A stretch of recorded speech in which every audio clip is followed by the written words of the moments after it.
please rise for the Pledge of Allegiance. I pledge allegiance to the flag of the United States of America and to the republic for which it stands, one nation, under God, indivisible, with liberty and justice for all.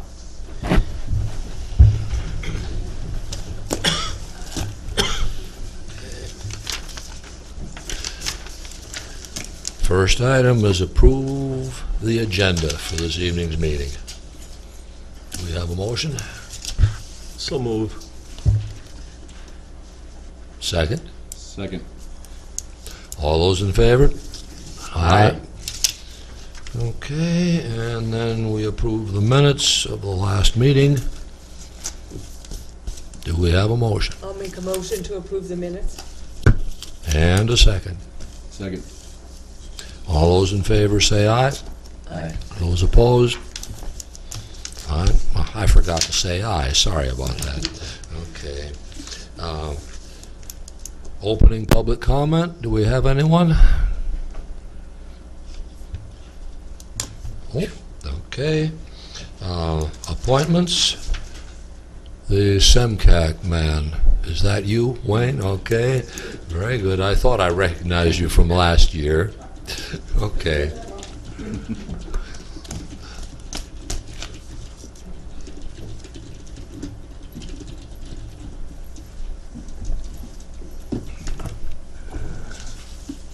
Can we go ahead and start? Well, it's always a pleasure to come over to Houston County and give you a quick update on the impact report. My name is Wayne Stenberg, Executive Director of SIMCAC. I'm Cindy Bitsy, I'm the Housing Coordinator at SIMCAC. And we're just going to give you go over the impact report. I won't read it verbatim for you because I'm sure you took a look at it. Just some big changes, and it's always a pleasure again to be here. We thank you for your support. On the back, you'll notice on the Board of Directors we have 3 individuals that represent Houston County. John Bashaw, who is one of our longest standing members of the board, is our treasurer, and of course Larry Connery is from Houston as well, and he's our president, and then of course Scott Connor. Thank you for your service this year. Just to let you know, we changed our mission in our last strategic plan. Empower and advocate for people to enhance their self-sufficiency by maximizing community resources. And of course, the resources that we get from the county are always appreciated. I was just talking to Commissioner Miller, and just to let you know, when you look at the senior dining sites and the locations that we're located, of course we have different sites. But we moved our Caledonia site one more time, and we're going to be at Elsie's now. And the diners are really excited about that. So she'll have diners there every day in the Elsie's restaurant. So we're really looking forward to that. And as we visited with the diners, they were very happy that they landed there. We had worked with the school for a while, and that was a nice transition point. And then we were over at the high rise for a little while as well.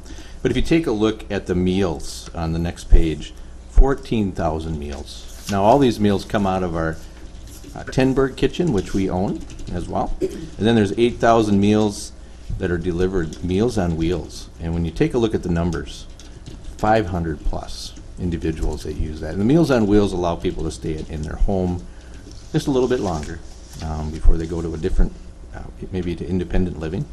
Then Marite Olmsted is our new senior and caregiver advocate.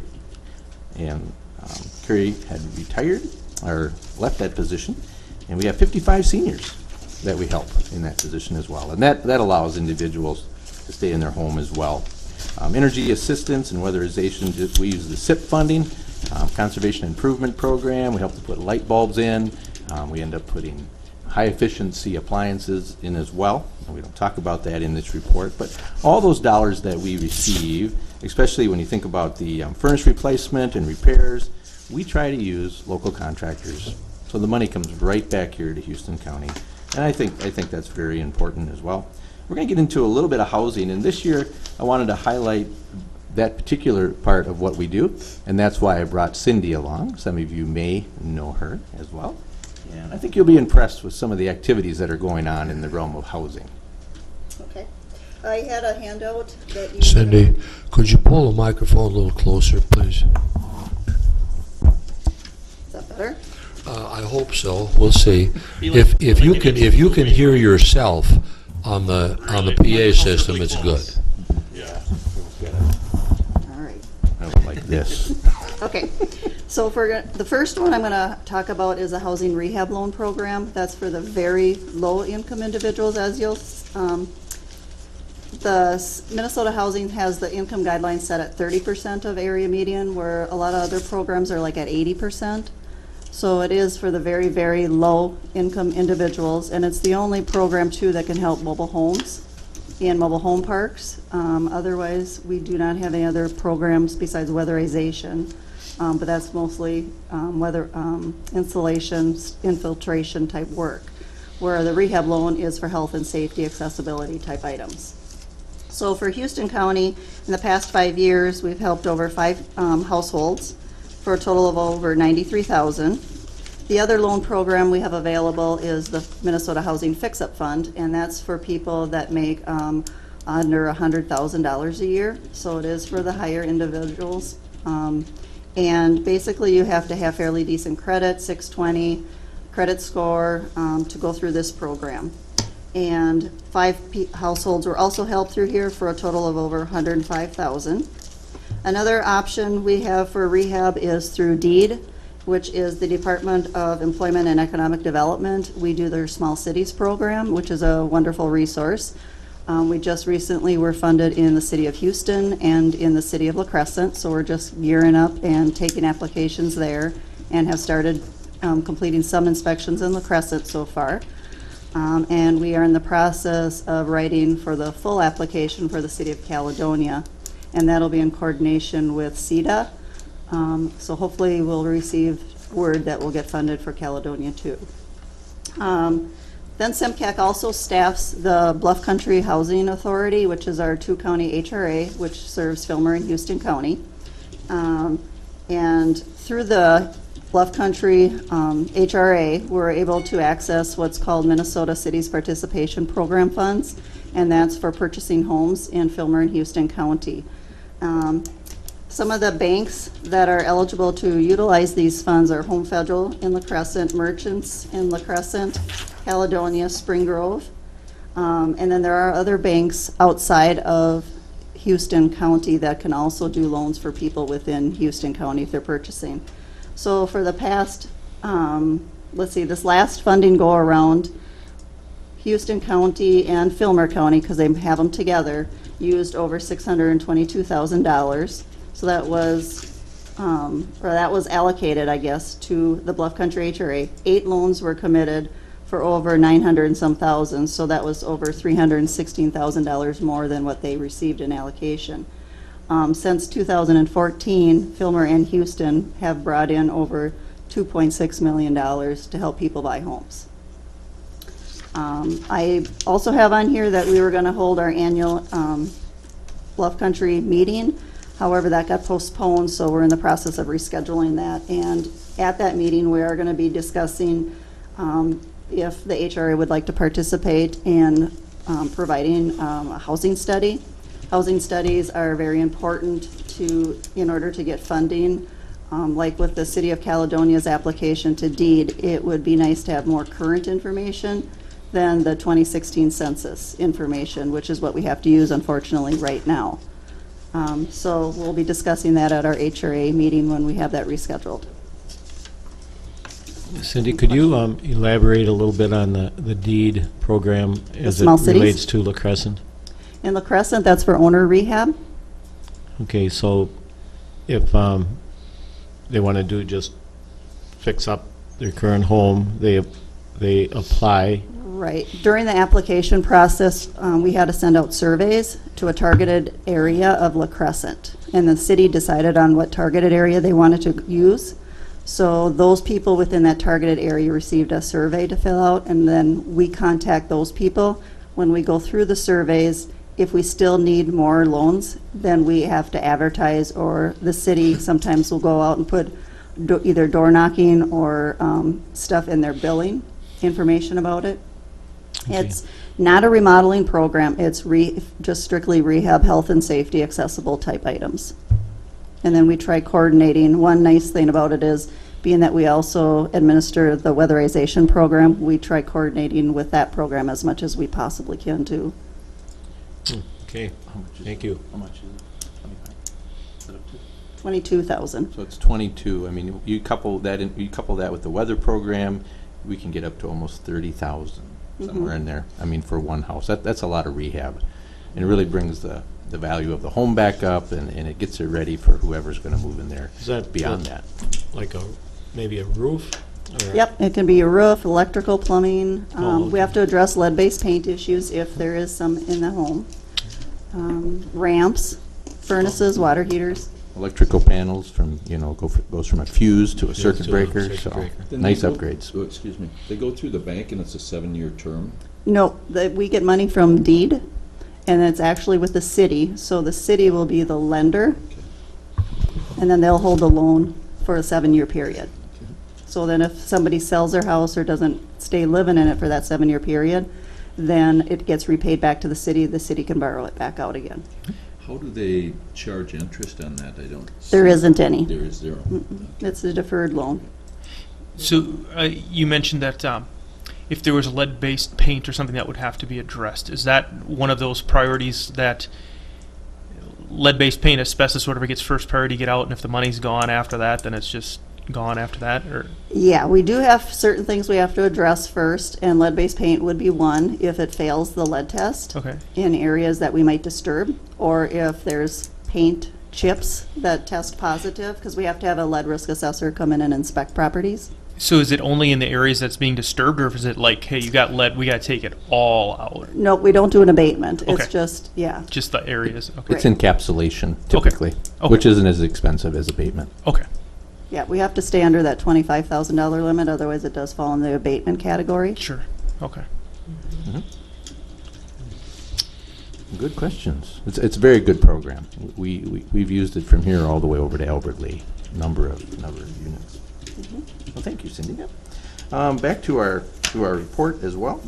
You'll notice the Head Start numbers. That actually includes children and families for education that we have during the program year, and then we also have 30 children have early Head Start, and we've had age from birth to 3 years for the last few years now. We transitioned over to that. We did not serve that population, but we decided that there seems to be a need for that, and that helps families as well.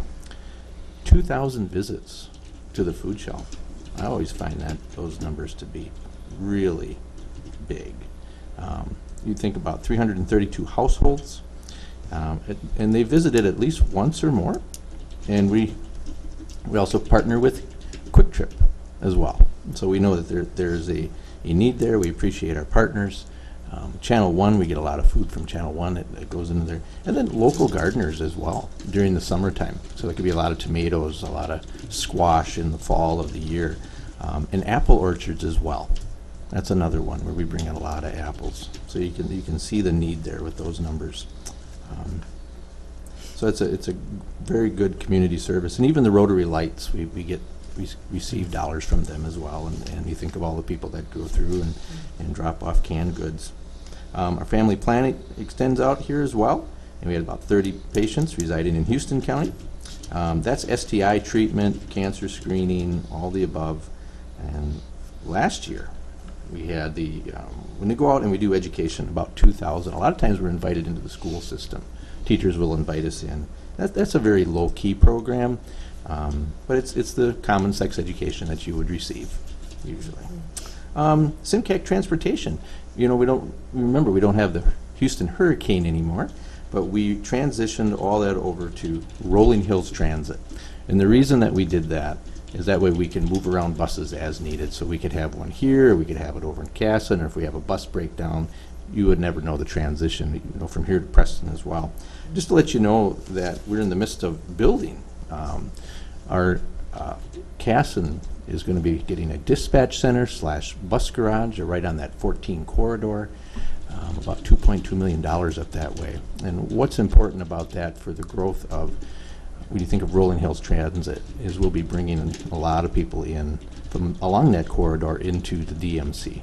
So downtown Rochester. Eventually what they've talked about is there won't be as much car activity down there. They're looking at a lot of buses coming in back and forth. And what the rural area, when you think about that, we use our volunteer driver program.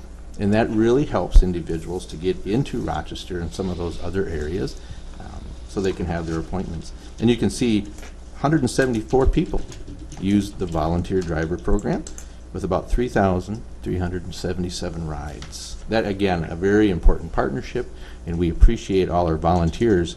We couldn't do it without them.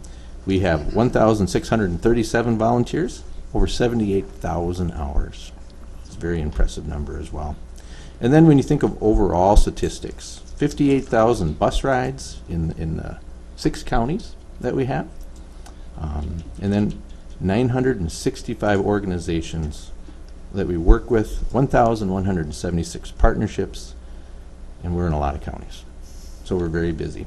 One last comment. This last year we received an award, one of the best places to work in southeast Minnesota. That was awarded from the Workforce Development Center up in Rochester. There was a company that comes from Florida, and they actually look at all of our information. So our human resources director sent in longevity of employees, benefit package, a lot of information. And when they glean all that information, they come back and they say, you know what, that's a great place to work. So we're pretty proud of that, and we have it on our website now. We have it in a lot of information. I've got it on my email, and we get to carry that banner for a whole year, so up until April. So that's coming to a close. I haven't talked to Pat yet to see if she wants to write another one, because it's a lot of work. But it's been great to visit with you. I don't know, is there any other questions that you have of us? No, congratulations on that. I'm on that workforce development Oh. board, and when I saw that your name came up, I was really proud of you. Well, thank you so much. Yes. I tell you, it's an honor to work there at SIMCAC, to work with you folks, and to do the work that we do. Thank you. All right, thank Thank you. you, Wayne. For all your hard work. Thank you.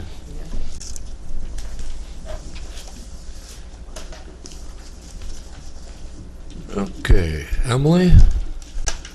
Eldon, do you come along here?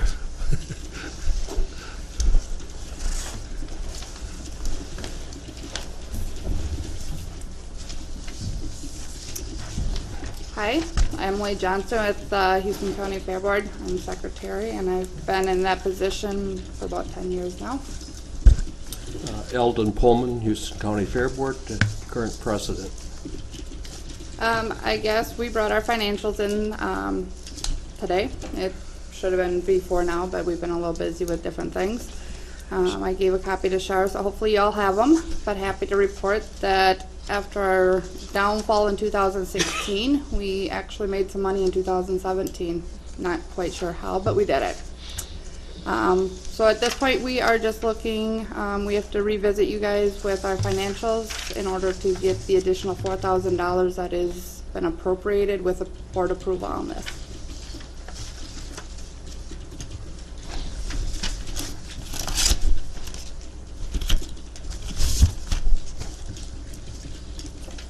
We are well underway into getting next year's activities all planned up. We're doing some switching around a little bit, kind of looked at what worked, what didn't, what made us the money, what didn't. Put our higher traffic events onto our Friday, Saturday nights. We also changed our tax status to 501c3, so we're eligible for grants and that kind of thing now. Hopefully we get a building underway too, and Mr. Fred Arnold has been working with us on that, so. And we, I believe, as a building committee, have a meeting on the 28th. 28th at 7 Yeah. p.m. Okay. And the Fair Board meeting is the week before that, Yes. right? Fair Board meeting is this coming Sunday night. Yeah, okay.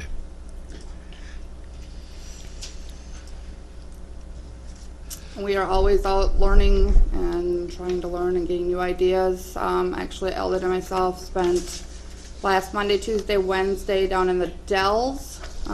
Wisconsin has their state fair convention, so we actually jumped the border and visited with some of their fairs. Got some ideas, see what's out there for some of their entertainment. visited with a lot of the fairs. Very, very nice people, very welcomed to be there. Had a lot of fun. We came back for a day, and Friday, Saturday, Sunday we went to the cities. State Fair has their annual convention, so our federation does as well. So we got to visit with all the Minnesota fairs at that point and visit that way. And how do we compare to most of them? Are we pretty, I mean, the figures look like they're very good this year. We are one of the largest rural fairs. Even some of the bigger areas, they're struggling. They have a lot of struggling areas and stuff. I think we kind of fit right in with the midst of them. I mean, we're kind of in the middle on them. We're not a huge fair. We're not the tiny one. I just talked to a lady, and they just cut their fair down to 3 days. They don't have the population. They don't have the stuff there. So that was just a change that they're doing this last year. Well, you even stop and think of the population here in Houston County. I mean, there's a lot of big towns throughout Minnesota. There's a lot of towns that are way smaller than we are. Yep. But we try and do what we can afford to do. I have one question for you that just occurred to me. These other fairs, you talk about the size of the fair. Okay, are you talking about the number of people that attend when you say that? How are you measuring the size of the fair?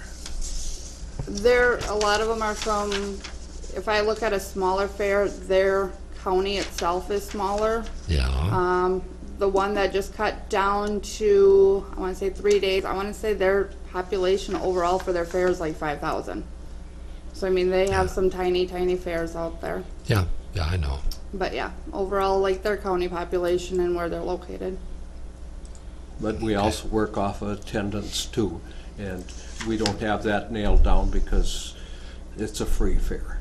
And a lot of the fairs in the state of Minnesota are free fairs, and it was getting to the stage where people weren't coming to the fairs because they weren't free fairs. So it's another way to look at it.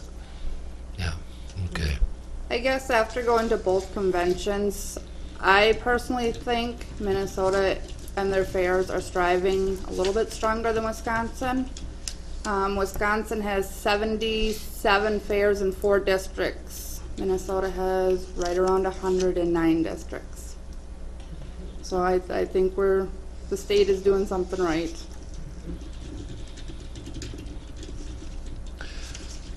I'm having a little difficulty going back and forth, trying to, are you cutting anything after this year that lost money that you experimented with? Right now we're kind of tossed up on what we are going to move into our Thursday night grandstand spot. We have actually cut our Saturday night modified tractor pull. The attendance on that has just been slipping downhill. I don't know if there's just too many tractor pulls in the area with Toma so close by. Houston's got one, then you got Steam Engine Days right after us, or what is kind of happening, if it's just a fading out trend. But we did cut that this year. So we have moved our Friday night demo derby is now going to be Saturday, which is our biggest attendance. So bumping that to a Saturday, we're hoping to bring in more attendance that way. Our Thursday night, we have had bull riding. We are bumping that to Friday night, hoping to get a little more attendance there. And that was actually a recommendation from the company we have hired. So our 2 biggest grandstand shows last year was Thursday, Friday. We have now put Friday, Saturday. So, which I think may help. Tri-state tractor pullers, according to talking to other fairs, are having issues. And so, I mean, it isn't just all us. So we're trying to make it work with us. I mean, why do we want to go there and lose money? What is it, mainly like the insurance and stuff, and obviously renting the sled and stuff, or what's the big expense for like the tractor pull? when we get Tri-State in, we have their insurance. Everything is covered in the actual cost Oh, I see. So you Yep. just pay like the package Yep, to have they're, that. they're, I see. they're a promoter for it. Our demo derby we put on ourselves, so we go get private insurance for that event. Sure. Bull riding, they're a promoter, so their insurance is covered in it as well. Okay. I see. So, you would be amazed on prices of entertainment. We went up to the cities and we were looking at, they have an ATV four-wheeler jumping thing. They bring in the ramps, everything, no dirt work. A 60-minute show would cost $16,000. So it's definitely not cheap to bring anything in. And it seems, I mean, we've had big name entertainment, not that they were way up there, but we've tried that twice. And the first time with John Conley, we were close on him, but we had Little Texas the second year, and we lost big time money on that. So I don't think we're the right facility to handle something like that, because everybody can take in a free concert, basically. And it just doesn't work. We've always struggled with the tractor pulls, the beer tent, and the music, all competing for sound. It's really been a difficulty.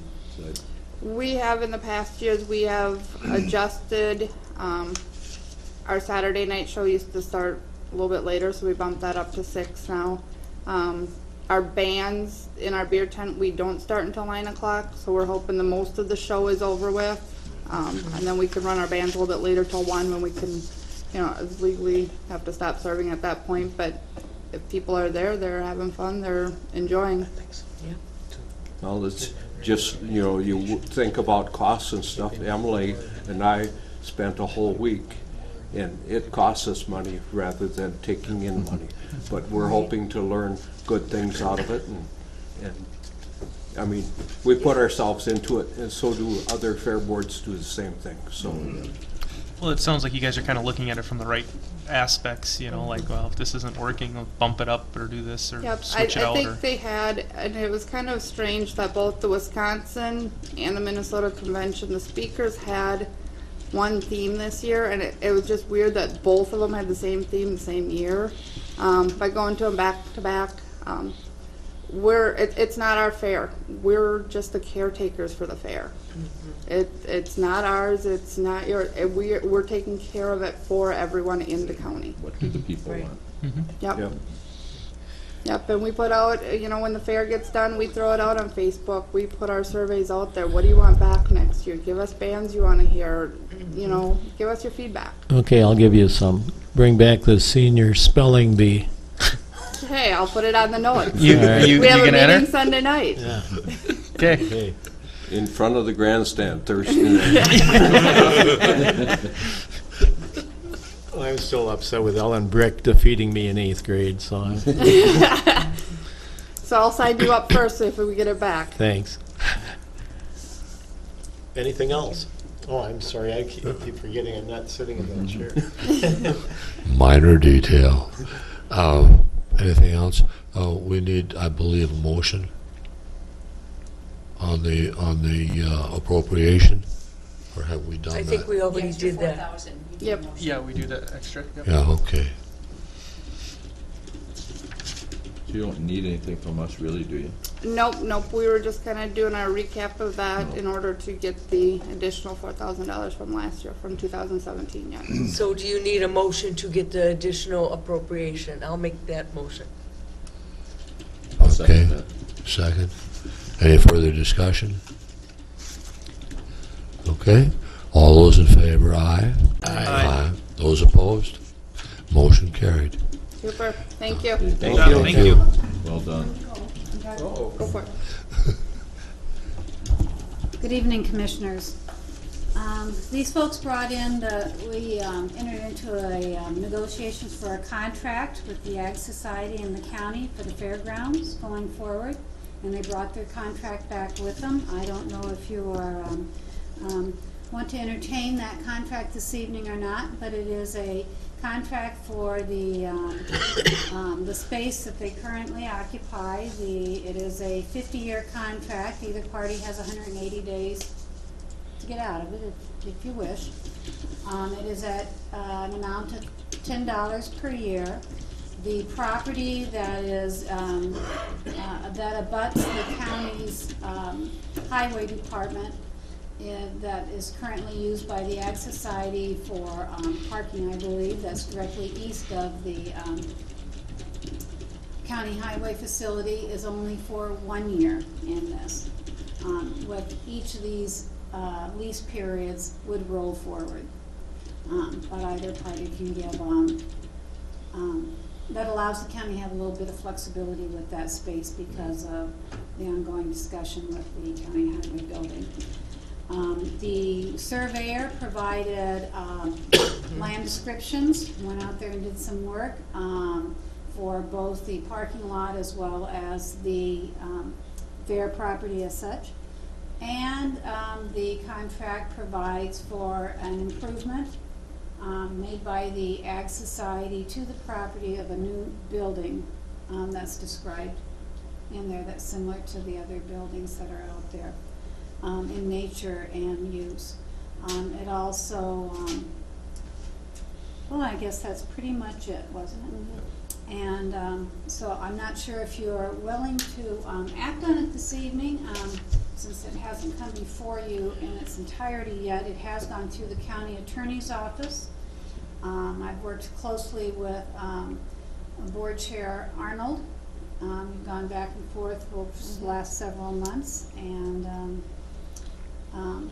with that, what are your desires? I guess my only question to the board would be, personally I don't have an issue with it, but last few weeks, months, whatever, we've come to the crossing of kind of not following our own protocol, but having it as a action item sent on the agenda. I don't know if that's where I'm coming from. I was going to ask if it'd be all right if we just let it go until next week so that everybody could have a copy of it to look at. I agree with that completely. Yeah, I would just assume postpone. not that I've got an issue with it right now, Right. but No, just to no, follow there's- procedure. There's no outstanding issues going on here. It's just a matter that we haven't had a chance to really look at it. I've looked at it, yes, but I don't think anyone else has seen it, so.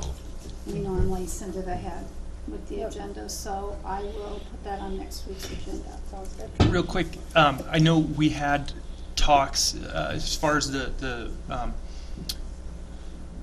buildings go. Some of the issues were obviously the lease and then getting 401c3. So those steps obviously are Yep. going through. So I'm assuming that the whole process of building will. We are Maybe- actually meeting on the 28th, like Fred said, and that's kind of with the holidays and everything and winter kind of coming down. We've taken a little bit of breather. We have had a substantial donator. He is committed to 80,000. We got 40,000 last year. We will have the other 40,000 this year. So that gave us a heck of a jump start on fundraising. Our meeting on the 28th is kind of a building committee, fundraising committee together to kind of get a little more concrete ideas. Fundraising is kind of tough to go out and say, well, give me money for this building, but I don't know how much we need.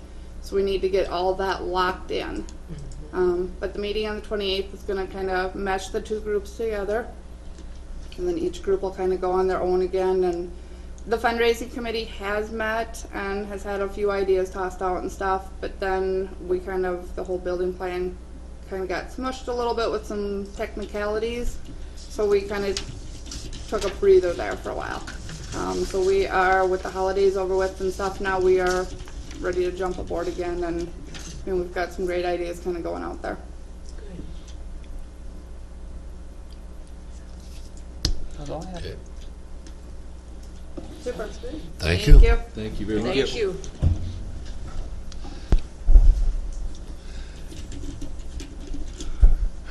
Human Services Director Puglisa.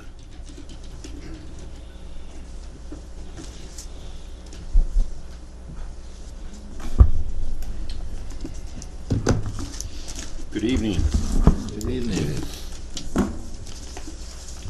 I have a couple of fairly routine things with some contracts. In my agenda item that I sent to the board, I had 3 of the 4 that I'm bringing forward to you today. One I was waiting on review by Sam's office, and so I can go through those one at a time if you want to act on them one at a time or in whole. What's your preference? I guess I'm more comfortable if we do it one at a time. Sounds good. Okay. First one is Ability Building Center, or ABC. On an annual basis, we contract with them to provide community-based supported employment for people with disabilities. And that's a long-standing relationship that the county has had to provide those services. If you recall, last year when I started, I went through with our staff and with our partners a variety of pretty much all of our contracts, and just looked at what we were purchasing, why, what the history has been. So with that as a backdrop, ABC, again, is an organization that has been in the community for a long time and provided those services, those employment, supported employment services for quite some time. Do we have a motion for approval? Do you want to, each one separately, or? Yeah. Okay, I'll make a Yeah. motion to approve the ABC contract. I would second it. Any further discussion? All those in favor, aye? Aye. Those opposed? Thank you. Next one is for gentleman Eric Sievers. He provides clinical supervision for some of our social workers. In order to provide children's mental health services and adult mental health services, we need to have clinical supervision for our social workers.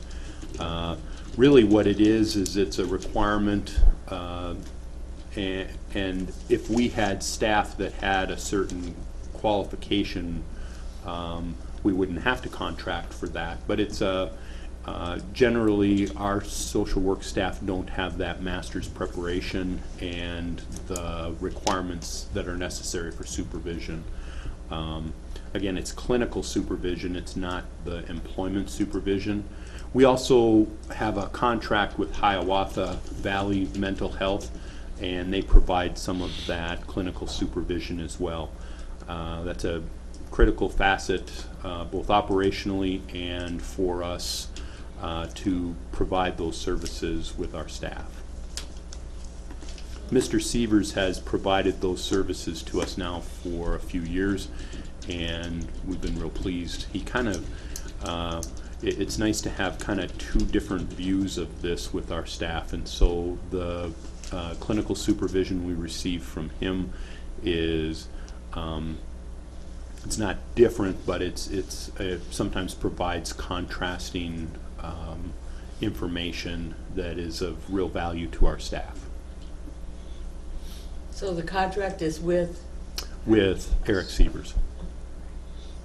I'll make a motion to approve the contract. Okay. Second? Second. Moved and seconded. All those in favor, aye? Oh, wait a minute. Further discussion, sorry. Just like to ask Jen, if we ever looked at the angle of, is it more possible to require that? I'm sure, hopefully that's been looked at.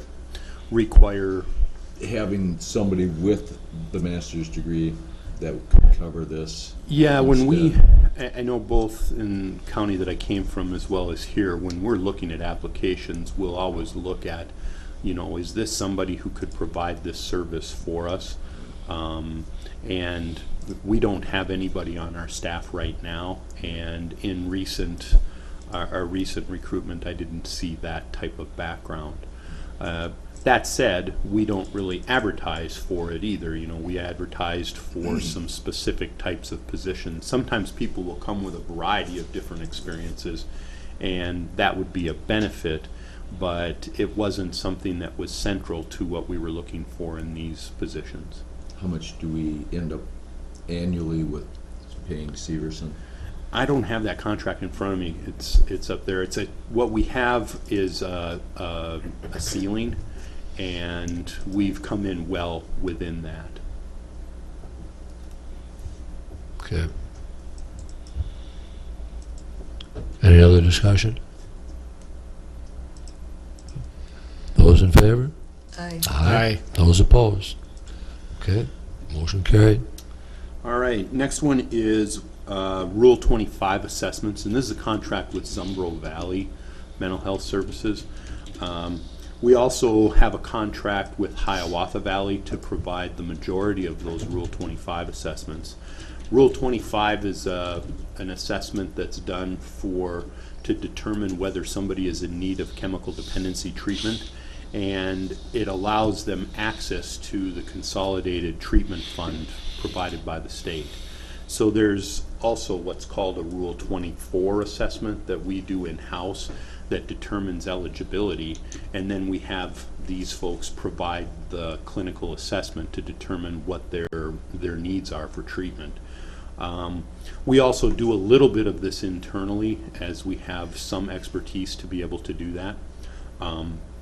I will say that the world of chemical dependency treatment and assessment is changing in the state of Minnesota through what they call SUD reform, or substance use disorder reform.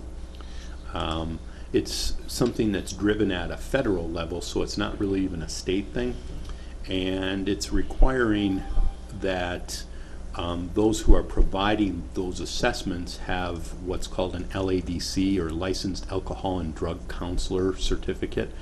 Those LADCs are few and far between.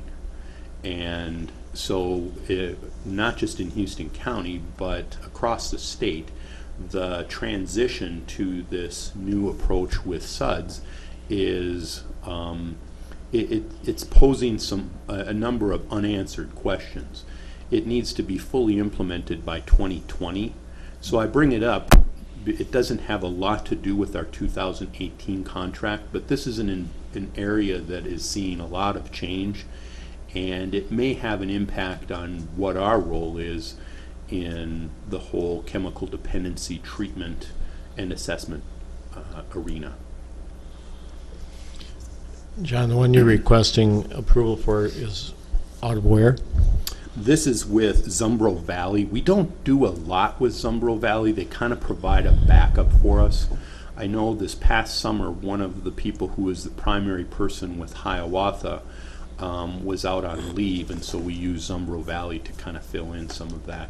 Some of it, we don't want to get backed up on these assessments, as oftentimes the court is looking for that.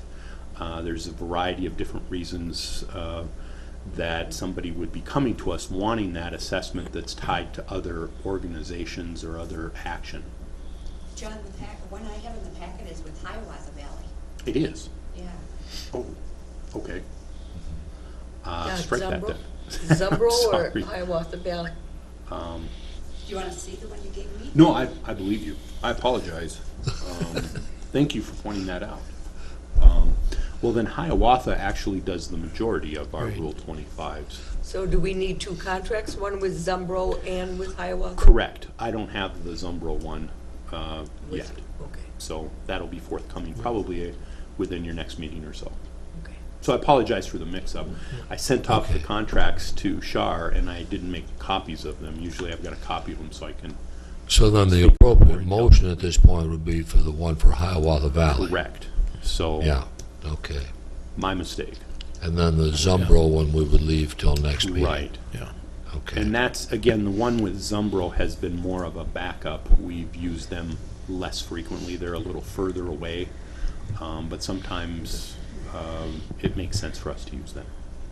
If I understand this, John, this isn't mandated, but we really don't have the time or the people to do these all ourselves in It's a not- timely manner. Yeah, it's not mandated that we contract for it. Okay. We could provide these services in-house, and in fact, we've been exploring that. And quite honestly, I think if there wasn't this SUD reform that's occurring, I would consider us doing a lot more of these. But we don't currently have an LADC on staff, and so we're not sure which way this is going to break. All the counties in the state are kind of wrestling with what this means and what that transition will be in the next couple of years. So, again, this is not for Zumbro, it's for Hiawatha, so thank you, Shar, for pointing that out. But we don't pay unless we use them. Correct. And we've actually had a relationship with Hiawatha for For a long time. quite a while. Yeah. Yeah, as I noted earlier, these are contracts with partners that we've had for a long time, and they've provided these services to us for quite some time. We do have to do Rule 25 assessments, that's a requirement. Yes. We don't have to contract for it. We could provide those services in-house. But like I said, if there's going to be possible changes on the horizon, why go through it right now, a big change? Right. It is something that, as we've looked at this forensic social worker position, a portion of these assessments are for people who are incarcerated in our jail. And so we may end up doing some of that. I'm not in a position yet to be able to say, here's what our path forward is going to be. And I guess if we don't use it, we don't pay. Right. Right. So if we Correct. can do some more in-house than we do. Okay. I think we can do it more economically in-house, but then they're not doing something else. Right. And again, if we weren't looking at this reform that's coming to the state, I think that would be a preferable path for us. I understand. I'll make a motion to approve the Hiawatha Valley contract. I'll second it. Okay, it's been moved and seconded. Any further discussion? All those in favor, aye? Aye. Those opposed? Okay. The last contract that I mentioned in my thing is it's a regional contract with Olmsted County, and it's for a CD Navigator program. This is a program that has been piloted in several of the counties in our region for some time, and it's really designed to work with people who are chronic with substance abuse. These are folks who are struggling with homelessness, they're struggling with repeated incarcerations, repeated trips to the emergency room and hospitalizations, both for health and mental health types of things. I saw a presentation at a regional directors meeting on this project, and they have had dramatic results from providing this service with this population. We don't have a lot of folks that would fit this category, but when somebody does, they end up being a very expensive person for the county. And a lot of what we do is kind of chasing our tail on it, and this seems to give us, or seems to have given the counties that participated in this project a lot better outcomes. Lower usage of detox, lower usage of emergency room, less homelessness, less visits to psychiatric care, and also physical care. In order for us to participate in this, it's a very small amount monthly for us to be a partner with other counties. It's $60 a month. If we have somebody, then there's resources that we're already spending on this person that we would probably hand over to this project to manage the case through some intensive case management. So that contract's not sitting in front of you because we just got it, and also it isn't something that we've historically done. This would be a new contract for this year. So any questions on that? Just to kind of summarize, say there's these real difficult cases, doesn't come up real often. They manage these cases for us, basically. Correct. You know, they don't do any evaluations, anything No. else. They just do the managing of where these people should go, best help, hospitals, psychiatric, anything else. And they provide intensive case management over a longer period of time. And so that is generally going to be a lot more cost effective than repeated trips to detox, repeated trips to the emergency room, incarceration, homelessness, those types of things. So these would be folks who they tend to be real deep end and expensive cases.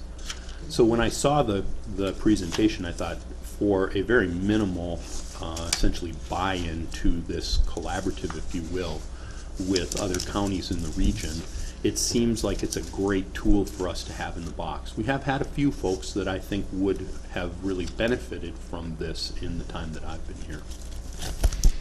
And this would fall under the existing budget. Correct.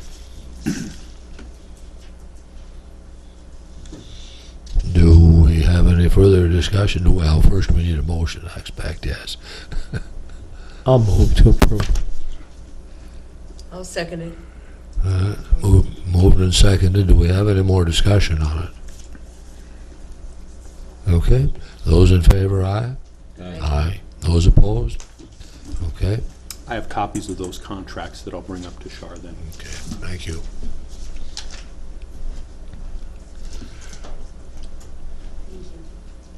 Ms. Kruger, you're next. I've got one more thing. Oh, you do? I'm sorry. Lastly, I have a grant that we are asking you to accept from the state of Minnesota for, let's see here.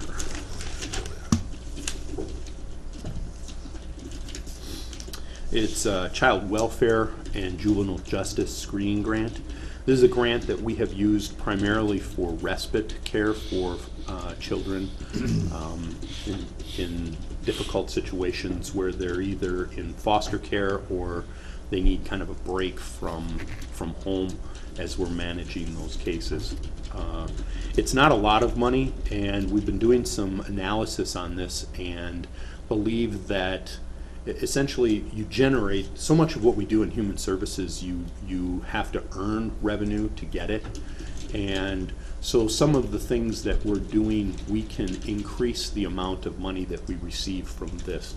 Not dramatically, but it's something that we're going to focus on over the next year. And it has been a good resource for us as we've looked at primarily respite care. So this would require an acceptance of this grant from the state of Minnesota. How much is it? $300 some or something. 335. Yeah, it's not a lot. I'll make a motion to approve the Child Welfare Juvenile Justice Screening Grant. I'll second it. Moved and seconded. Any further discussion? All those in favor, aye? Aye. Opposed? Motion carried.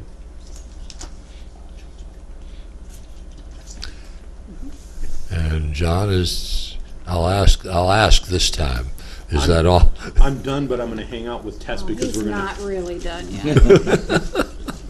Okay.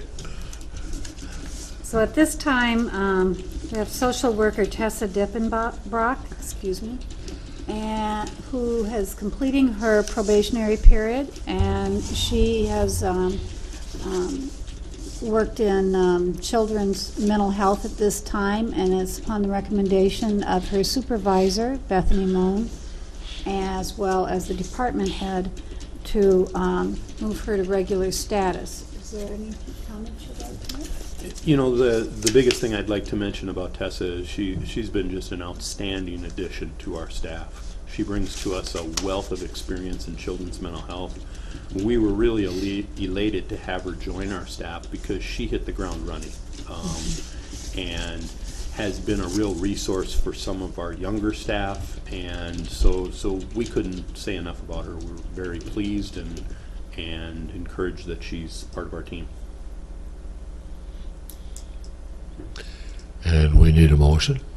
I'll make a motion to move her from probationary to regular status. Second. Moved and seconded. That wasn't a hard motion to get, was it? No. Okay. Any further discussion? Okay. All those in favor, aye? Aye. Those opposed? Motion carried. I think you're done with me now. Have a good evening, guys. Thank you. Thanks, John. It's a pleasure, John.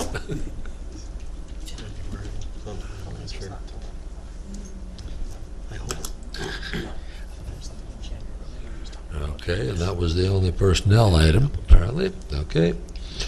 Action items. Approve claims, human service, and license center disbursements. I'd move to approve. I'll second. Moved and seconded. All those in favor, aye? Aye. Aye. Those opposed? Motion carried. approve gambling license for Golf Caledonia Incorporated.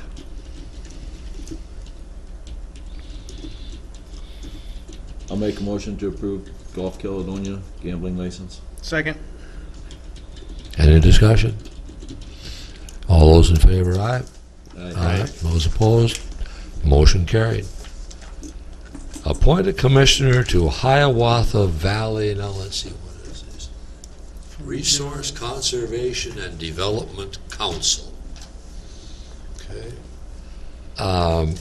We got some information on what that actually is this evening when we got here.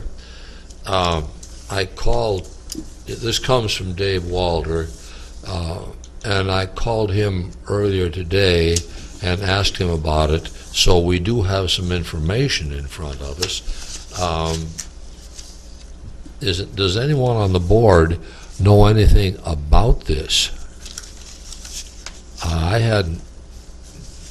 I probably missed something, but I hadn't heard of it before, and I called Dave's office before noon, and he was out, and he got back to the office about 4:15, and I had an appointment up here at 4:30, and I had 2 stops to make in Caledonia before I was getting here at 4:30, so I really didn't have much chance to listen to him. I passed him off on Mr. Miller. And I was, quite frankly, taken aback because I didn't really know anything about it either. And so, my understanding is that this is a group that meets in Rochester on a quarterly basis. They're asking for a board representative. If we were to do it, it would cost the county, if you do it for a whole year, it costs the county, if my in-head math is somewhat accurate, about $500 by the time you do the per diem and the mileage. I would be willing to go to it. The problem is that the first meeting that they have is the 22nd, right? the 22nd of January, and our next meeting is the 23rd. I don't even have a schedule here of when that meeting is. I got a meeting, water board meeting in Preston at 9. If the Rochester meeting turns out to be in the morning, I'm out of it It because, says 9:30 to 12. uh-oh, you see it. Yeah. Okay. Yeah. I'm out of it. I can't go. I've got that meeting in Preston. In My the thinking is maybe someone should go to it, find out whether it is, what it is, see if it's actually applicable to us. But does anyone know Roger Stenhoff? Yes. I see he's a Houston rep right now. We're on the council. I don't happen to know the gentleman.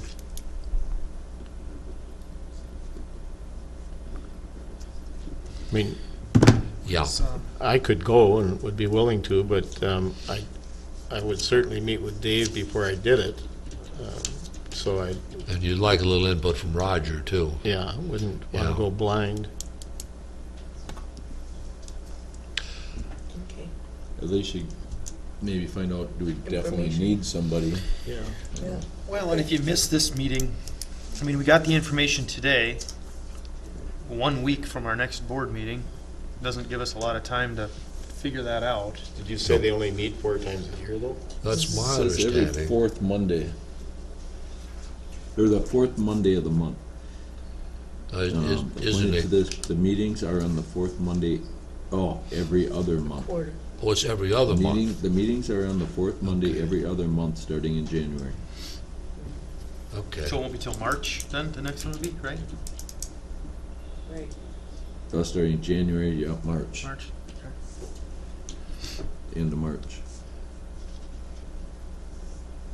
So you end up with 6 a year. Mhm.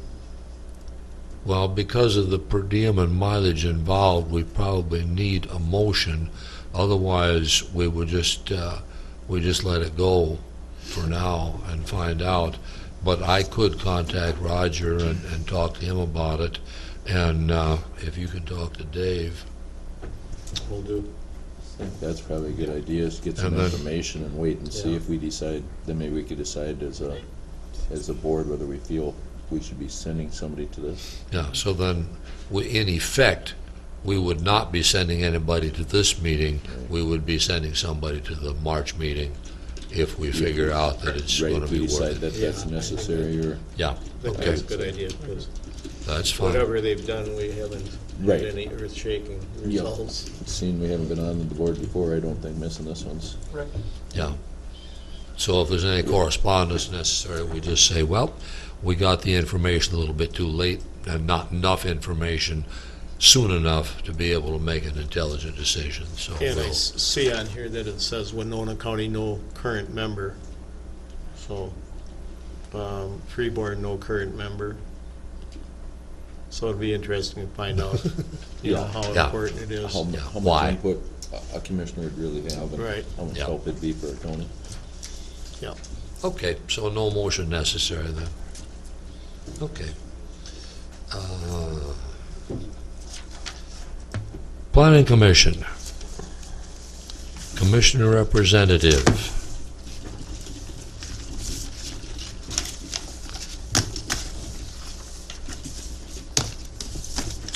Well, Mr. Conrad and I have talked about this a little bit, and we both have conflicts on Thursday night. I talked with Aaron about it, and he said it would be reasonable if the two of us split it. So we could just alternate then and make it That would be, make I it could work really so that do somebody's on that. there every time. Right. Aaron feels it's important that a board member be there each time. So, when is the first one? It's Thursdays, is it like, Yep, this next Thursday, 25th, 25th? 7 o'clock. where? That one, I don't know. They have them either up here or down at the bottom of the CJC. They've been having them up here just because of the recording capabilities and stuff, but Okay, CJC or here, Commissioner? row, yeah. yeah. Okay, Scott, I could do that one because my rehearsal is a different night that week because Okay, of somebody that'll work else's best for you. conflict. Then I will take the following, the February Whenever Thursday. they do it in February, yeah, okay. Is it the That's last Thursday always then? I suppose we yeah, need the- some the- sort of formal Third appointment. Thursday or fourth Third. Thursday, yeah. Yeah. The only thing I would recommend is talk to Aaron about getting both of you packets, because I usually send a packet out the week before the meeting. Yeah, we've So talked also about they send it to that. Fred, but then Right. Scott ends Yeah. up going, so Right. Yeah. you might as well send it to both of you, and Yeah. then you both kind of know what's going on, so Right. if something ends up taking some time, Yeah. you know. We've talked about that, and it's okay with them to do that, to just send everything to both of us. Yeah. Oh, you already did talk to him about that then? Yep, Great, that's good job, covered. Fred. I kind of anticipated that we would be doing that, Yep. so I said, well, can we do it this way? Yep. And yeah, okay. So, Ready for a motion? yep, I would move to appoint Fred and Scott as co-representatives on the Planning Commission. Second. got a motion and a second. Any further discussion? Okay, all those in favor? Aye. Aye. Those opposed? Motion carried. Now, I honestly don't remember where we ended up on this next one. Decision on two positions which did expire 12/31/17. I thought Refresh we had my made a memory. motion to approve the two of them until at least March. Yeah, through the Yeah. February. Right Yep. through the February. And advertise. Yeah, per the policy or whatever. Right, for the policy. Now, did we actually put that advertising business and whatnot into motion last week or 2 weeks ago, or did we not do that? Tess? I don't think we did, because weren't we debating whether, because they wanted to do it again, that we just let it ride, but then we said, no, we need to make it open, that was a idea. Yeah. So this all stemmed a couple, well, I guess it was last year. Yeah. And, the big thing is just, making sure that it's not a 9-year appointment. I know some of the... That's all it is just to make sure that we don't have, once somebody's on there, while they're automatically there for 9 years, which is not necessarily the way you really want to do business. Right. So, okay. And we should make, and I'm not sure how one would do this without muddying water, but we'd like to have a rep from each district if we can. We presently do not have one from La Crescent, which is the largest district, actually, population-wise. Except La Crescent has their own zoning, so that's why they have it. Yeah, the so maybe city- it's not a Yeah. pressing issue. Well, and I think, a couple years ago we went through it, and that was said was, well, they've got their own zoning, so then, maybe that person's going to be on it. We have 7 members, one being a commissioner, and then the other 6, so it was supposed to be basically 4, and then 2 members at large. If the board feels that somebody from La Crescent should be there, as far as that goes, you could still have 1 member at large. It's, Right. I wouldn't say we exclude, but I wouldn't say you have to go after Yeah, I don't somebody think from we'd that have to. district Right, either. I don't think we should go out and recruit. Right. I mean, if there's interest there, they But should they have do. Well, of course, the practical problem is that most of the issues that come before the planning commission are rural issues. well, and that's why it was done that way, was, Yeah. because Right. representatives, So what we need is a motion to formally advertise if we haven't already. I have one thing on what would you call it, what we have written for doing this. We have it in there that the names will be redacted. I don't remember ever discussing that the names will be redacted. No, and I don't know that the name should be They redacted. I don't think shouldn't. so. It was written somewhere. In that, I think it was in that Board of Adjustment policy. It said something about redacting the names, but that doesn't make sense. I mean, Addresses? Yeah, I can see addresses. Yeah, I can see addresses. Okay, Addresses. maybe I read it wrong too. I just thought we were redacting names. There's Well, it's hard to- certain information that has to be Right. left Privacy out, stuff, redacted, We but can see it as commissioners. Right. It says the Okay. HR director is responsible for redacting private, non-public information and provides oversight. yep. Good. Now, that's the phrase that's there. Yeah. Got that?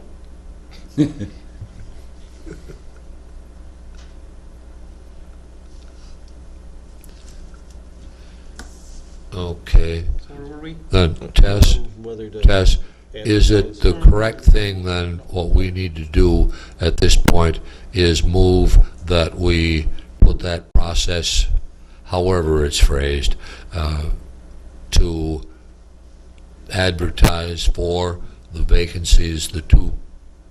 Post for those post advertisement for those 2 vacancies. Yeah. Yeah. Yeah, okay. And we'll give it up. And then we need to make clear to those 2 people who are eligible to re-up if they wish, that they're certainly welcome to re-up. Re-advertise. It's just that we want to go through the process just in case there's a problem. Why, okay. Agreed. I'm looking for a motion. Motion to approve the, the advertising, Advertising, of the planning commission members in which terms have expired. Second. And is there any further discussion? I do question whether we need to do that for all of our committees, and, you know, like Extension had 2 people up, and the Extension Board themselves asked the 2 to stay on, or if they're willing to stay on, and they were, so Yeah. they just presented their names. I But, know. Well, That's- I mean, we have to, Well, and I guess to be, if people wanted to cross their Ts and dot their Is, then I would say, yeah, you probably should if somebody else was, wants to be on the, you know. but then, Then do we tell the extension board that's how they have to do it? Because they're just Yeah. bringing the names to us, correct? yeah, they just bring it to us, yeah. Or we, Yeah, that's Crossing typically it. the way it's Opening. done, is Yeah. that the board involved simply asks the individuals that are there, Are you willing do to? you want to re-up for another 3 years? The answer is typically yes. And if they so don't, they find give- somebody else, yeah. They give the name. and we just have to approve who they've asked us Right. Yeah. for Yeah. or deny for some reason. Which, that's a little different than these. than also Yeah. I think it this is. with 'cause the these are- extension. Yeah. Well, and like the Soil and Water Board, I mean, it's a little different than these two, I mean, as far as. Well, let's just move forward on this one. Yeah, it's just, And if there's a problem, then we can cross that bridge when we get to it, yeah. I like that. If this, you know, if for some reason why this particular action creates a problem, we can We revisit can it. always revisit. So if it winds up passing. Do our best at the time. Yeah, that's right, yeah. Any further discussion? Okay, all those in favor of the motion? Aye. Aye. Those opposed? Okay, we'll give it a shot, see how it goes. Highway Department Building Project. Now, this is on the agenda because I requested it be put in the action item, just so that anybody that wanted to look at it would see that it's there. Not that I, as chair, would expect any action on it tonight. It's just that I felt we needed discussion, and if there were people who were interested in it, they could be here. And, okay, so here we are. Basically, unfortunately, over the last year, we are almost exactly on this highway department building project where we were at this time last year. Which is the same spot we were this time 4 years ago. We aren't too far from where we were at this time when it first shows up in the minutes in 1993. Okay? We need to modify the process somehow to get this thing moving. I talked to Mr. Podolzinski about this problem a week or so ago, asking for his suggestions on what we could do to modify the process to try to get this moving. He really didn't have any at that point. My thought is this. I think that we need to seek out some different ideas on building configuration, land use of that particular piece of property. It's kind of a long, narrow piece of property that has enough slope to it that it's really not all that conducive to a large rectangular building. Especially, well, let's see if we can find something else. Let's see if we can try something else. At this point, by board action, we are locked into that spot. Basically, if we simply can't find any way of utilizing that spot for a viable structure, then we've got a problem. We either have to, and, well, we've tried to purchase land east, and that fell through. We tried a year ago to purchase land to the south, and that fell through. So there we are. And then the option would be to move to the east into the fairgrounds area. Well, those people aren't real happy with that, and I don't blame them. So, okay, that's kind of where we are, open for discussion. Well, I will say, you know, being involved with this for a long time, fairly intimately for a number of years, the biggest problem that I have seen over the years is the stonewalling from the highway department. What I mean by that is we have said numerous times over the years, let's look at different configurations. And not once have we ever had another configuration. It's been the same configuration for years and years and years, and it's kind of one of those, this is what we want, this is what we're going to get, there is no other option. So personally, I feel this has been hitting a wall numerous times because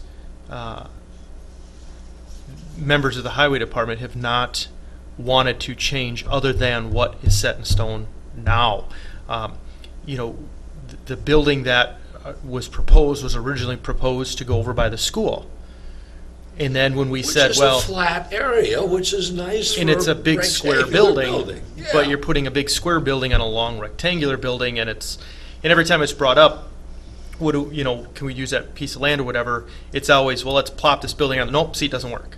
And it's never ever been, well, could we redesign this? Could we look at it differently? And that's where I think the problem has been and why it's been stuck for so long.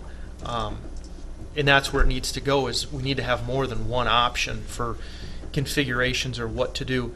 The other thing, too, is I think some direction from the board. It was proposed by the highway department, this is what we want. But we've never had the board say, this is what we're willing to go with, as far as a budget or as far as, it all started. The biggest thing that started was a maintenance facility. And then the maintenance facility turned into maintenance facility plus storage plus potential wash bay plus brine storage plus offices plus conference room. And it started getting into this big complex. I think one of the other hard things is that when we look at building on site, it's always been said, well, we can't build on site because you can't build over the top of where we currently are. Where would we go to do business? Yeah, it'd be minor inconvenience to move for the summer to somewhere to do business, but that option has never been looked at. What could you do to move the facilities, bring the offices to a temporary spot? I mean, this isn't the only company or business or government agency that's ever had to temporarily move while you build a facility, but it's never been looked at. It's never been, estimates have never been brought forward. It's just been, nope, I can't do it. And personally, I have an issue with that it's... Basically, I think what you're saying, Justin, is the same thing that I've been feeling. The board really needs to take the leadership on this and move forward, and we will obviously seek and need the cooperation of the highway department in doing this project. There's no doubt about that. But I sort of think, and you've said it too, that we need to take the lead on it if it's going to move. Yeah. And I would add that I think Justin did a good job of reviewing some of the where we're at and whys. I would just add that when I joined the board 8 years ago, as soon as one of the very early meetings, I was told if we don't build a new county maintenance building, OSHA's going to shut us down. I called OSHA and they said, we don't do that. Well, here we are 8 years later, we're not shut down, but we're trapped, so to speak, in this, this is a plan we want, amen. And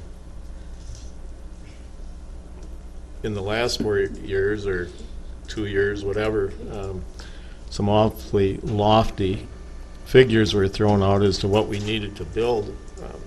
It even included doing driving tests in the around the building or whatever, you know, and just beyond what I considered sensible. So at this point, and I was down there last week, and Fred and I drove around the building, looking at this, looking at that, trying to make determinations. And I took the liberty of speaking with a gentleman who is a very successful Houston County contractor who said he had already been down here, but be glad to come down again and say, you know, we can work with square footage. We don't necessarily need to be looking at any architectural drawings until we have some solid ideas of, you know, how many square feet and what configuration. So I would move that 2 board members be our official Highway Department Building Committee representatives. And they should be empowered to meet with any individual or group they feel can help move the project forward. And they shall be required to inform the board on a monthly basis with whom they have met in the substance of those discussions. And any possible land acquisition discussions shall be reported in a closed session. I don't know how you think that sounds.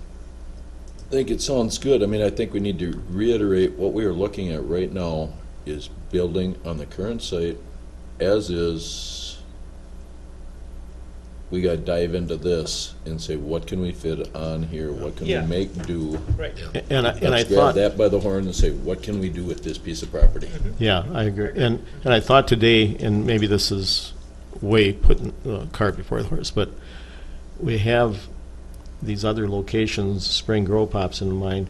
If we have storage issues, we certainly could utilize some of these other areas so that we don't have to have, I mean, even like some of the response got, but well, I gotta be by my men, and so the way we communicate nowadays is so incredible that you could probably be in Missouri and make some of this communication work. You know, we don't have to be on top of one another. So I think if we look at that aspect of it, this is the main thing we need to do. And when we have these side issues, we can deal with it in other areas. And I'll add, you know, like with what Scott was saying too, you know, looking at this property, how do you deal with it? How do you make something fit with that? Jack, like what you're saying, I guess I feel personally, this is the opportunity that can we go and look at, you know, organization.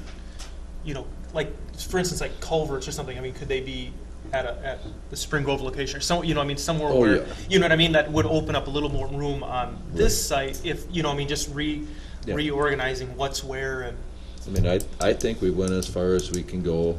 We say, how do we fit a building and the main things we have to have if we have to store stuff other places until we acquire some adjoining land at some future point. We are kind of settled in. Let's see what we can do with this piece. Yeah. Right. What kind of building? We know we need a salt shed and a sand shed and a few things that have to be there.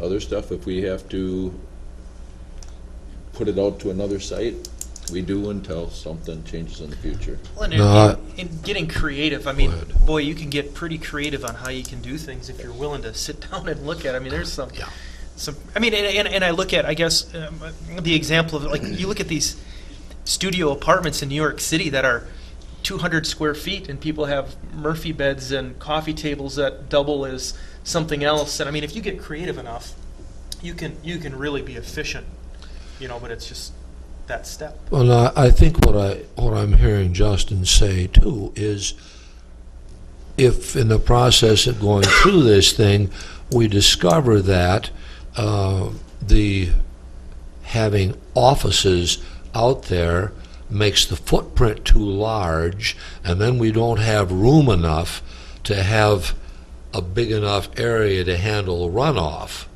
Well, let's see if we can do it if we don't have the offices there. Exactly. Yeah, exactly, Yeah. yeah. Yeah. Mhm. Yeah, how can we best utilize this, you know? And then it's a trade-off. And it might be something, you know, we've talked about it in the past, it might be something, and we've heard a discussion too, phased in, you know, it's like Scott said, okay, we utilize this now, and then if we acquire a piece of land, cool, then hey, next time we can do this and add on, you know, I mean. Instead of hauling stuff here and there, maybe Yep. it will be future, we Right. catch a couple acres that we can Mhm. bring Yep, I stuff agree. back. Well, now, We do need to, how much further discussion do we want to do on this tonight? Not much. You know, it's kind of against my religion to make a motion like that and pass the thing on first hearing without having heard from anybody else. So, can we Wanna just? chew on it for a week? Is that- That's what I'm saying. so maybe we Is that- should decide, you know, do we want to decide who wants to be on, who doesn't? We're looking at two people, correct? That's the motion that was made. Yeah, Okay. it was to. Well, I would just put out there for thought is I would like to be on it. I'd volunteer. I think that's good. We got him. I'm willing to be on it also, Yeah. but And I guess, you know, I mean, there's a part of me that I've got a long history being on there too, Right. so I have no problems being, you know, with Fred and Scott. I think this is something that a lot of the board members need to be involved in, and any big decisions are gonna come back anyway, and. That's- you know, I know that's Teresa's why been the- around the block a long time. you That's know, why with the me. monthly report thing is there. Yeah, Yeah. and I guess, you know, like, Teresa's an elder board member, Jack is, I am, you know, we all kind of know what's going on and have some input towards it, but if we need to have two people that are the spearhead of it. Well, you know. Scott's been, Scott's that's been your working on it background. for the last That's year right, with this. right. I mean, meeting I with think we appraisers. need to really grab it by the horns here and say, Brian, you know, we're gonna fit this one way or another on this piece of property. How can we do this? Let's first start and see what we can do as individuals or community members, see how we can do. And then if we come up with something rough, then we can start taking it other places. And I think the other thing needs to be iterated too, though, that, you know, I think all of the board members here are open to ideas. Yeah, I think it needs to be reiterated that the highway department needs to come with an open mind, because if not, then we're going to have to think of alternatives, because it's not going to get, you know, you keep stonewalling it to try and get a specific design, and it's not helping the process. well, I don't think we've really put it to them yet that we have decided we're building in this piece of property. Yeah, end of You know, story. end of End of story, story. kind of, you know, we don't have other property, we want it to stay here. That's been motioned and decisioned. Yeah. If we Let's just move simply, forward. you know, then this will have to be a board decision down the road a ways. If we just simply can't find a way to get a maintenance facility on that piece of property, okay, then we're gonna have to Well, make the appropriate motion But and I and think go we from move there, this way but because we at this feel there point, is a we're way to locked at in. least Get something Yeah. going, but yeah. last thing I'll say, Okay. and then I'll step down off of this subject. Of a what? I just asked if that was a promise. Hey, easy, Tiger. So, you know, the other thing I think, looking at, there's a lot of, it gets mixed up between wants and needs quite a bit. And when I look at, you know, one mechanic, you know, it's easy to persuade and say, well, but, you know, we really could use 4 bays and two small ones, but being realistic, one mechanic's not going to work on literally 25% of our large truck fleet every day.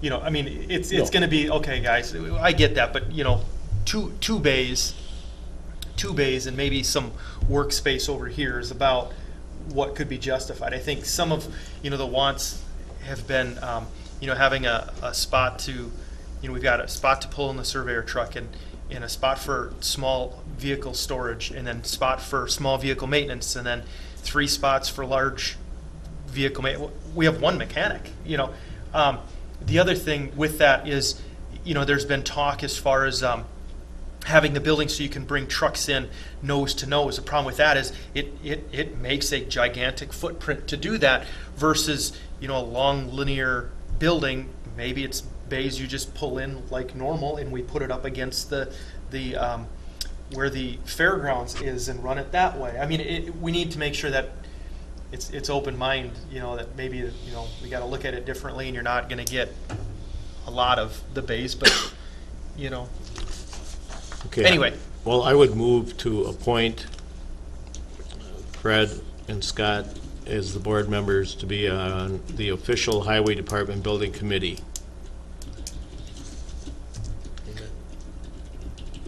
I will second that. I will ask the last question. Who else is it Fred, Scott, and Brian, or is there going to be more to the official committee? Well, that Just is, the 2 commissioners. Just I the 2 would commissioners are gonna think head it up? that what we would have to do there, if this passes, Scott and I would have to sit down and figure out Okay. whether we want How to go other forward. people. yeah. Brian, different people. We'll be asking a lot of people, I'm sure, to have for some input. Right. Be a lot of input. And do we want to do that ourselves, all of it? Do we want a highway department, do we want highway department personnel directly involved all the time? Does the board want to figure that out, or are we going to figure that out? You guys The option to figure it out yourselves and bring it back to the board once a month and tell them where you're at. I agree. Or And, weekly, I mean, tell you, we got something new, we bring it to each meeting. and Yeah. maybe it's something where you guys just meet and say, this is where we're at. Yeah. And maybe you don't, maybe that's the only people that it is. And when you need the highway department, you go to them. If you need to talk to somebody from the public, you go to them. Yep. I'm game with I that. think that's the only way it really gets moving. I agree. You get bogged down in a hurry otherwise. Yep. Yep. Okay, I like it. Was there a second to that? I did. Call for the vote. Okay. Against my religion, but, okay. Any further discussion? We better ask that first. I think we've beaten this horse quite a bit. Okay, all those in favor, aye. Aye. Aye. Those opposed? Okay.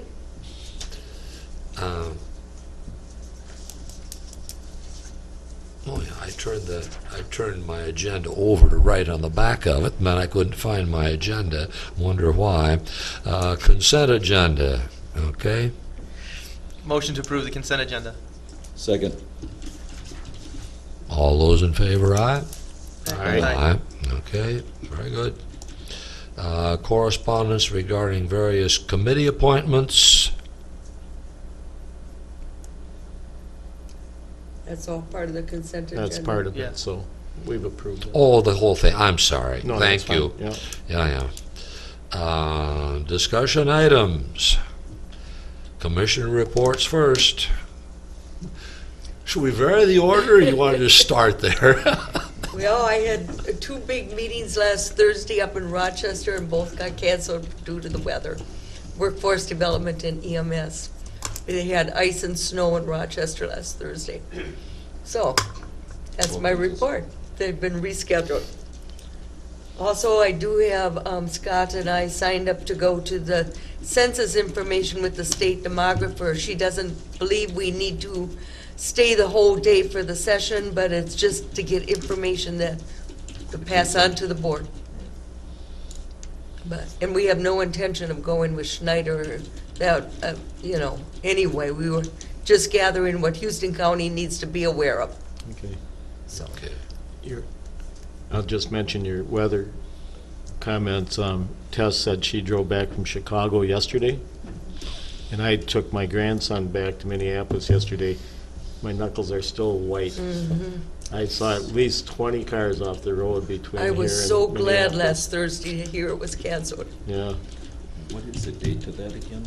the 24th. It's next Wednesday. And that's at 10 o'clock. And that's the city's, or that's Rochester. Mhm. We will connect on that. This lady's been very good to work with from the state, too, very willing to work with us.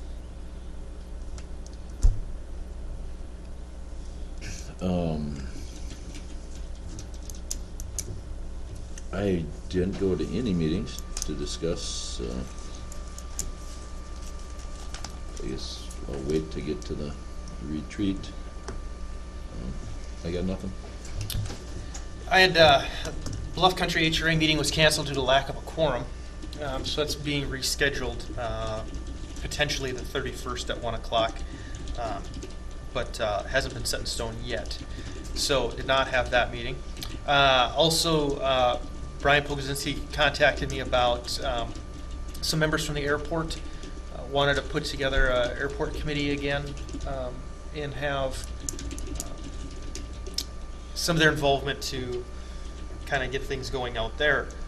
The concern that I guess both Brian and I had, that I mentioned I would bring forward, he's going to come forward potentially at the next meeting and talk about this further. But when we had the airport committee previously, when I first was on the board, it was basically all flyers, and it was very much kind of a one-sided meeting. It was good, and I'm glad that the flyers were there, but it was kind of more, this is what we need to do out there, let's do it. The problem is, you know, when we look at like funding and stuff like that, it's not as simple as, this is what we want to do out here, give us the money so we can do it. Brian's concern was, you know, a lot of the flyers and stuff have been saying, you know, we've got the money from the state, you get your allocated money that we get. But the problem is a lot of things are 50-50 match. So if you had a $500,000 project, it's still $250,000. We can't do that. So Brian kind of wanted to, and I think it's a good idea, put together potentially a committee that maybe had some commissioners and other county staff, airport managers, stuff like that, plus some people that are involved at the airport, and look at if there's any improvements to do out there, what can we do, but have it so that it's kind of that checks and balances. This is what we like, okay, but this is the money we have, or this is what we're looking at doing, and maybe finding some reasonable requests just to keep going forward and keep the airport on the up and up, but without getting big grandiose ideas. Mm-hmm. So anyway, Brian said he was going to maybe talk about the next meeting or so, but just wanted me to bring it up to the board to make them aware of what's going on and why that's being put on the agenda. So other than that, that's it. Okay. Had a Hiawatha Valley Mental Health meeting, which the organization that we work with closely, they a lot of excitement around the new building, and it's not a newly constructed building, but it belonged to Winona Health, and anxious to get going on that, but there are 2 current buildings that need to be sold to help move this forward. So if you know anyone that wants to buy these 2 big buildings in Winona, let me know, I'll pass it on. But hopefully that'll be occurring, and things will go forward. Other than that, I don't have anything else. Would you like to cover the EDA meeting? Oh, yeah, trying to think. So was I. That's why I passed Yeah, the ball yeah, back to you. I forgot my notes. Yeah, Courtney gave a report of what the goals are for next year, and she continued on planning. She had some very successful meetings last week in various communities, and trying to determine how to do that again, and hopefully get the same kind of response in terms of participation. And so I continue to be impressed with her energy, and comes up with some good innovative ideas. And as far as the loans are concerned, that they all seem to be getting paid back, which is what you hope for with a loan. Well, I'll take the bull by the horns on this one. One of the EDA members broached the subject of it really would be nice if the county would hire a full-time EDA person. Well, yeah, but, and I mean, we've got somebody in that position now who, as Mr. Miller has said, is really good, really doing a nice job. And would that person be interested in more time or not? My judgment was probably best to talk to the nice lady before you stick your neck out too far. And she drives from Rochester. Well, she really is not very interested in more time in Houston County. She already works for one municipality plus the county. She really isn't that interested in it. She may change her mind to a certain extent. We could increase our time with the CEDA organization and have more time, buy more time from them, but it would probably be a different person for the other day a week or whatever we wanted to do. Open for discussion. My reaction to it as an EDA member was, let's see if we can keep going the way we're going, at least for the foreseeable future, but it's certainly open to discussion. See, the status quo's worked pretty good for us so far. I think she's doing a heck of a job, and why? We're probably missing some things. That'd be Courtney's read on it, that we're probably missing some things that might be a benefit, but yeah, okay. Yeah, well, and La Crescent, again, has a person in that role already, and I think... Is he full-time? I don't know how much time he actually puts in, but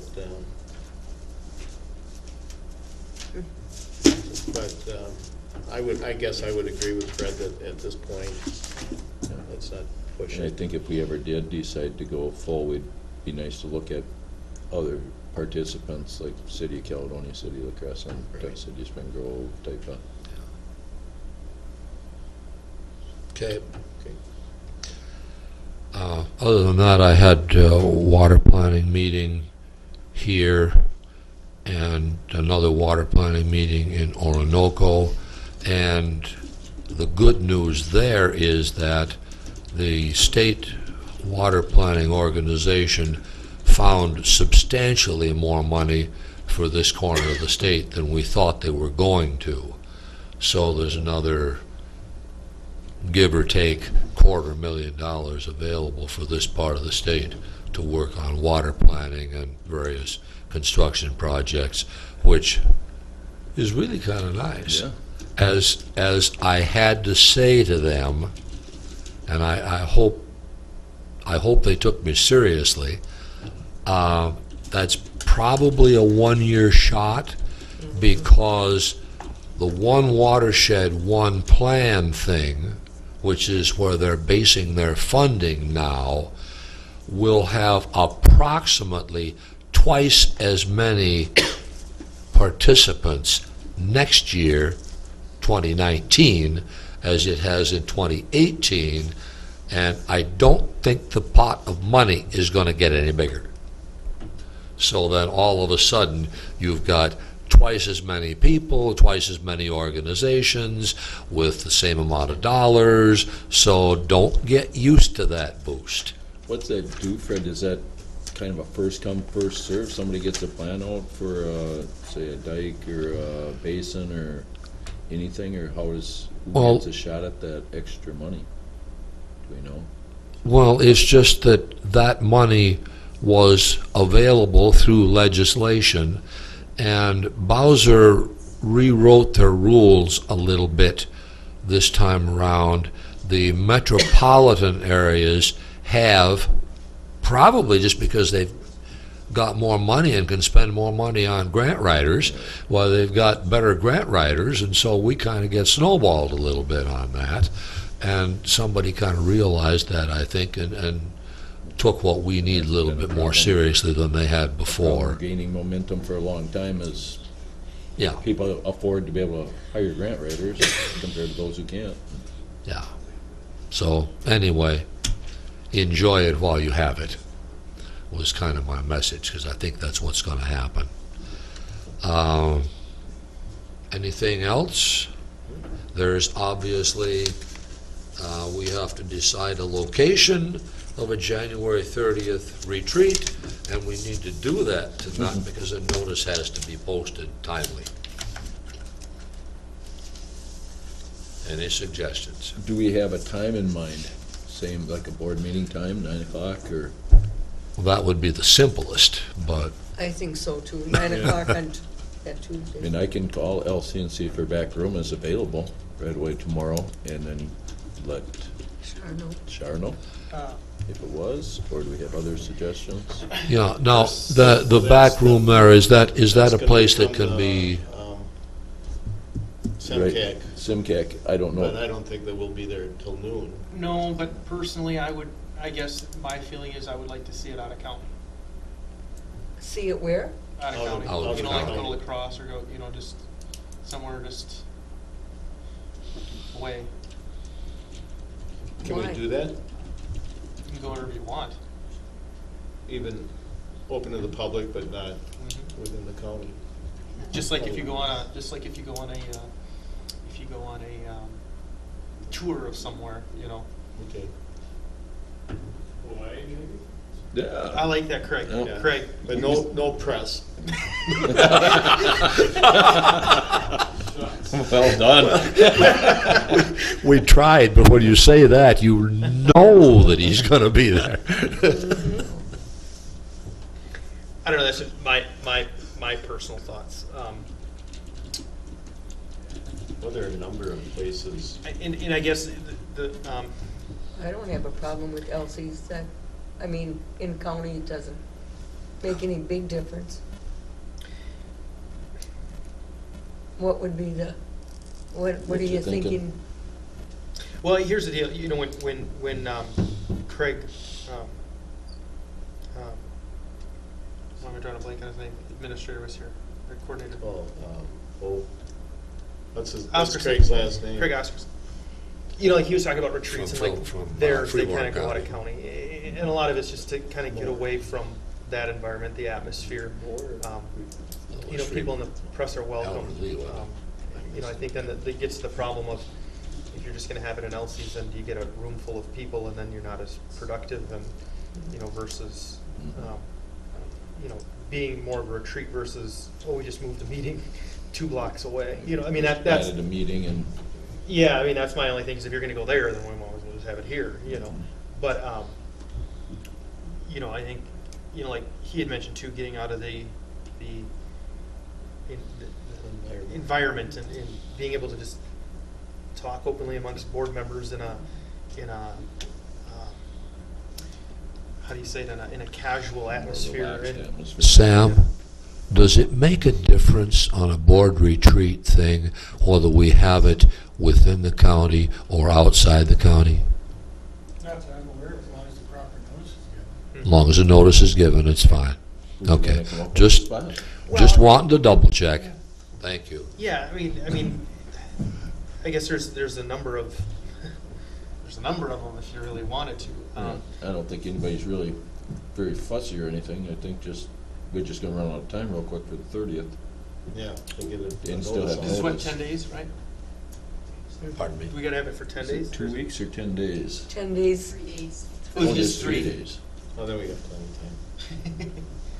Yeah, because it's just 3 days, and we can come back next week. In even looking as far as, I know some of the colleges too have spaces like, Tech College, like Winona, Western, UWL, wherever. Having a conference room, or even going into, like a Perkins or Big Al's or something. I mean, just something, you know. You out still of- need a private setting though, so you can't be overheard or eavesdropped or recorded, I would think, Mhm. wouldn't you? Well, Because the public is invited yep, I mean, they could come and and, record if they wanted to and whatever, but anyway, I mean, that's just my thought is, So we're pretty settled on Vegas then? yeah, I think so, I did find tickets to That New is all Orleans Tony. for $141 out of Minneapolis. so. Should we come back next week with? ideas. I'm not trying to Nope. muddy the waters, but I mean, just throwing out a No, I broader this is it. suggestion. that- Yeah. Yeah, that's right, that's right. This is I always, 16. I was even gonna bring Yeah. up Corky says that extra room Oh, yeah, right in La Crescent, but. Yeah, yeah. I mean, it's just out of Caledonia. Yeah, I mean, even. yeah, and that time of the day, Corky's isn't gonna be buzzing with, I'll talk to, yeah, just like Mhm. Corky Brain did. It would be soon enough to do it next week. Okay. That's John's fine. Fish Shop, owner's Mike. Yeah. Jack's basement. Yeah. Hey, should we take your boat out? There's no way we'd Go on get the 5 pontoon of boat? us in our basement, I know that. Anyway, just throwing out there, not to muddy the water, but No. Okay. If anybody thinks of anything else, So check it out. we- We can bring it back to the next meeting and say, yeah. I do. Carry it over till next week then, okay? Get, Closing public comment. Bingo, we got a taker. Good evening, Commissioners. Bruce Campbell from Caledonia. I have a statement but first a question. If you could clarify for me exactly what you Bruce, voted on. could you pull that mic a little bit closer, please? Exactly what you voted on for the two commissioners as what? Are they like liaisons to the shop issue? Or I don't really understand what you are empowered to do. I think you want to read that statement maybe again? Sure. Well, what was the motion might have been a little bit different. Yeah. Well, he'll read that, because that was Okay. the motion. Okay. I move that the board appoint 2 board members to be our official highway department building committee representatives. They shall be empowered to meet with any individual or group they feel can help us move forward with this project. They shall be required to inform the board on a monthly basis with whom they have met and the substance of those discussions. Any possible land acquisition discussions shall be reported in a closed session. We then also added that those 2 board members can form the committee as they see fit. Okay, thank you. Okay. Yeah.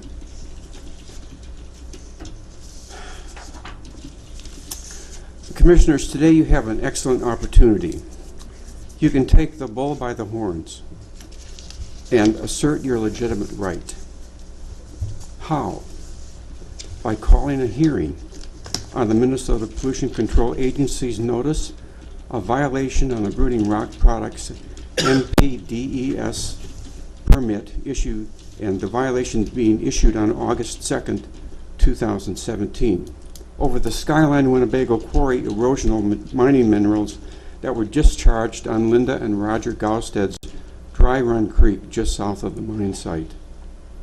And why should you take the bull by the horns?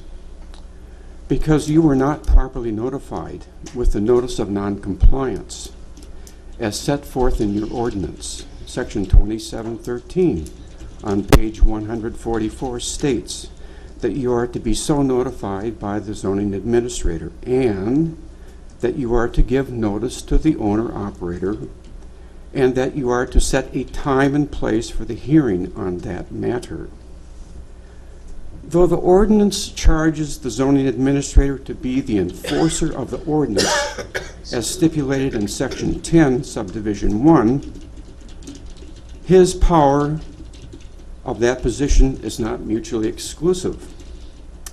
Because in subsection 5 of that same Section 10, it says, and I quote, "In the event of a violation of this ordinance, the county board or any member thereof, in addition to other remedies, may institute appropriate actions or proceedings to prevent, restrain, correct, or abate such violations," unquote. This provision gives authority to just one of you, or to the entire board or its majority, to fulfill the duty of enforcement of the ordinance. On December 21, 2017, the Planning Commission began its hearing on Bruning Skyline's proposed expansion of the Winnebago Quarry. It never should have occurred, because that violation that MPCA placed on Bruning and Skyline should have alerted the zoning administrator to give you notice of noncompliance, and therefore should not have scheduled the meeting in the first place. The board should conduct a violation hearing to find a satisfactory remedy. Once the remedy is proposed and properly satisfied, then they can resume the CUP hearing at the Planning Commission within the 60-day time limit. The imposition of a stop work order to me seems fitting as this process proceeds. One last facet about this violation problem. Even though Skyline's Winnebago Quarry is not operating currently under a conditional use permit, it still must comply with all the provisions of the ordinance, since it has been determined to be a legal nonconformity. Attorney Jay Squires of MCIT, in his training session on February of 2013, in the basement of the CJC, where everyone was in attendance, all the commissioners at that time, all the planning commissioners at that time, all the Board of Adjustment members at that time, heard from Mr. Squires, stating that a nonconforming mind is to adhere to all applicable ordinance provisions. This was reiterated by the zoning administrator in a private meeting on the second floor of this building in the conference room behind the elevator with several concerned citizens on Friday afternoon, December 15, 2017. I ask you to take your lead on this matter. Thank you. Thank you, Bruce. Any further comments? I guess I'm looking for a motion for adjournment then. So moved. Is there a second? Second. All those in favor? Aye. Aye. Opposed? See the planning commission.